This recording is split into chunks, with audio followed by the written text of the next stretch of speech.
Okay, my good YouTube friend Bossman103 has got 5 questions for theists and atheists. So here we go. These are my answers.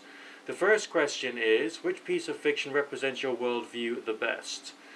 Ah, well, the problem is, I would actually have to identify it directly with a piece of fiction, and I don't do that. Okay, I get very analytical when I'm watching fiction in general, so I don't think I can do it. When I was a kid, maybe something stupid like Ghostbusters, which was like the cool thing for strange people at the time, you know what I mean? But these days, there isn't really a piece of fiction which represents my worldview the best. And also, most forms of fiction are based upon rather black and white, rather stereotypical understandings, and I'm a little more complex than that, so I can't actually answer question number 1. Question number 2, if you could bring someone back to life, who would it be and why? Well, I would say that's quite an easy one. It would have to be Einstein, predominantly because he was a bright guy, and we don't have that many bright guys around in the world these days, so essentially we need Einstein. We desperately need Einstein. Question number 3. If I had to marry someone with the opposite views to yours, who would that person be and why? Well, that depends upon which views they're in opposition to.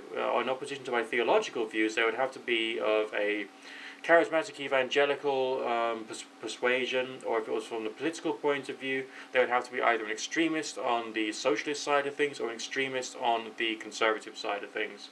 So it depends upon which particular views in question, and even that's only a simple answer. So would I marry someone with the opposite views to myself?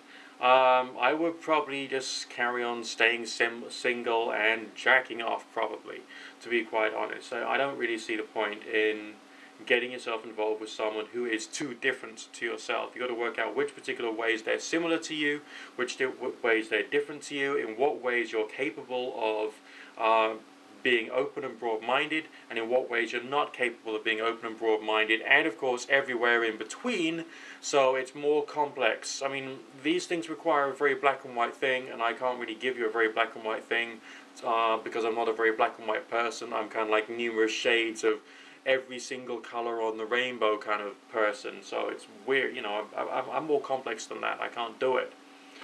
What's the worst representation of your worldview in film or book? Well, in film with TV series, something like Paranormal State, which is appalling. And in fact, most paranormal TV shows and movies are in fact pretty appalling. When, they are bad quality writing, they're bad quality acting, they're bad quality in terms of the rationale and storyline, and also their interpretation of what is scientific. So essentially nearly everything, and I'll go more or less carte blanche with that, they all misrepresent the subject of paranormalism and supernaturalism, so I hate it.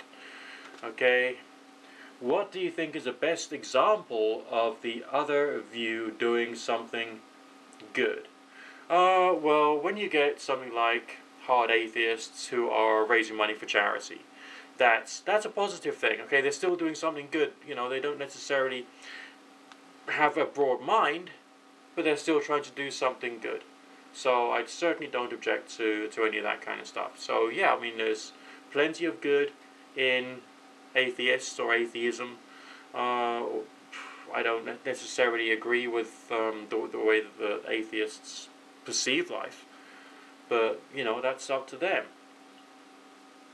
But giving to charity, supporting good causes, all these things matter, and I would say that that's where the effort should be, really focused. There's people in this world who are suffering.